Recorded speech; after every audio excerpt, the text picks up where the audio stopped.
erupted across Russia following protests against Prime Minister Vladimir Putin's handling of the economic crisis. In Moscow, police clashed with demonstrators demanding the resignation of Mr. Putin. It was one of a number of large gatherings across the country. And over the last few days, there's been a wave of strikes and mass protests in France, Spain, Greece and Latvia in what's fast becoming a worldwide winter of discontent. Sky's European correspondent Greg Milam now reports on the growing anger over the impact of this global recession. Scenes like this must be the stuff of nightmares for world leaders. Violence in Paris from people angry with their government as the financial crisis takes hold. And even if the French have a tradition of protest, there are signs that this kind of backlash is spreading. Remember December's riots in Greece, sparked by the shooting dead of a youth by police, but they continued, fueled by frustration over high youth unemployment and the economic crunch. And for more than a week now, the country's farmers have been blockading border crossings, demanding aid for their industry. And who would have predicted this?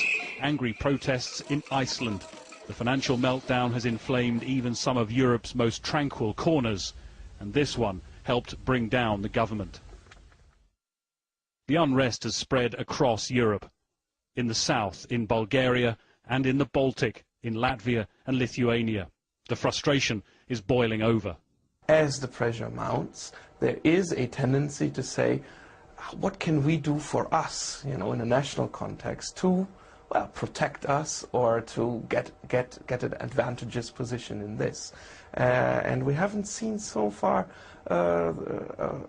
much of a European approach to that, of basically saying, we're in this together, we should try to find common solutions. Unemployment in France is rising at its fastest rate for 15 years and is now above the symbolic 2 million mark. It's estimated more than 1 million joined Thursday's general strike.